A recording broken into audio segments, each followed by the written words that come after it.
Et effectivement, on peut conclure un contrat d'assurance vie luxembourgeois pour 100 000 ou 50 ou 10 000 euros. Il faut bien comprendre, mais vous l'avez rappelé fort à propos, qu'il y a trois grandes différences entre le contrat d'assurance vie français et le luxembourgeois. Deux sont nouvelles, une troisième n'est pas nouvelle. La première nouveauté, ce n'est pas une nouveauté agréable, c'est que depuis le fameux arrêt Tapie, il a été décidé un peu envers et contre tous les principes du droit, me semble-t-il,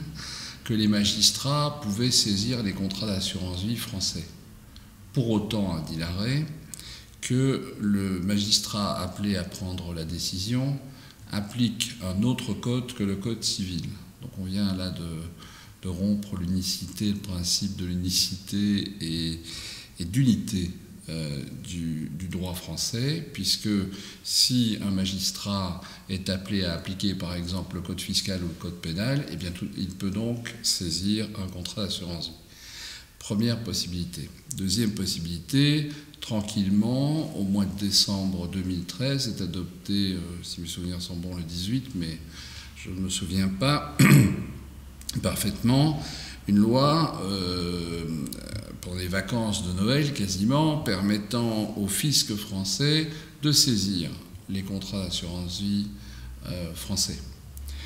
Alors nous avons vu arriver à Luxembourg un grand nombre quand même de petits épargnants, moyens épargnants, hommes d'affaires qui ont souhaité garder l'insaisissabilité de leur contrat, et il suffit pour cela de signer un contrat d'assurance vie luxembourgeois parce que le droit luxembourgeois s'applique alors et parce que le droit luxembourgeois ne prévoit pas ces exceptions et prévoit que lorsque vos actifs sont placés dans un contrat d'assurance vie et que vous avez désigné les bénéficiaires et que ceux-ci ont accepté le bénéfice du contrat d'assurance vie, eh bien, il est tout simplement insaisissable. Quel que soit le montant, que l'on parle d'un montant de 10 000 euros ou que l'on parle d'un montant de 60 millions d'euros. Alors, troisième différence entre le contrat d'assurance vie français et le luxembourgeois, et elle me paraît de taille, et cet élément est partagé également avec le contrat d'assurance vie autrichien et celui de Liechtenstein. L'on peut, en droit luxembourgeois, loger des titres de société non cotés dans un contrat d'assurance vie. On peut donc loger dans un contrat d'assurance vie des parts d'un holding, notamment d'un holding européen, qu'il soit luxembourgeois ou autre, dès lors que l'on peut placer des parts d'un holding. Ce n'est pas des commissaires aux apports et aux comptes que je dois apprendre que l'on peut à ce moment-là mettre tout le patrimoine intégralement d'une personne dans un contrat d'assurance vie luxembourgeois.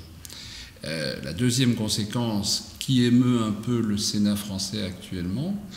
mais je vois mal comment le Sénat pourra faire grand-chose à cet égard. La deuxième conséquence, c'est que la société française qui serait ainsi logée, par exemple, dans une holding luxembourgeoise elle-même dans un contrat d'assurance vie, renverrait tranquillement, distribuerait tranquillement ses dividendes à sa holding luxembourgeoise, laquelle distribue ensuite, toujours sans retenue à la source, au contrat d'assurance vie, lequel n'est pas taxé, comme c'est le cas en droit français, et la distribution qui s'opère en faveur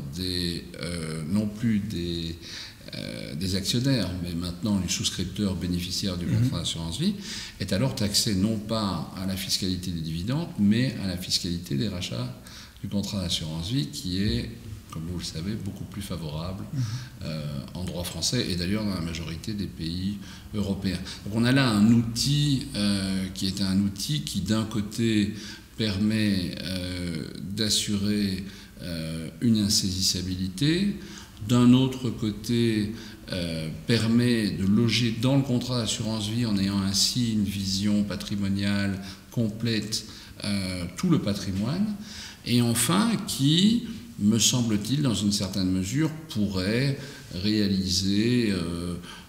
de surcroît une optimisation fiscale. À voir un peu comment tout ça va évoluer en droit français, la position que prendront les magistrats, mais jusqu'à présent, il me semble que c'est l'application des textes internationaux toute simple qui conduit, et notamment de la directive assurance, qui conduit à ce résultat.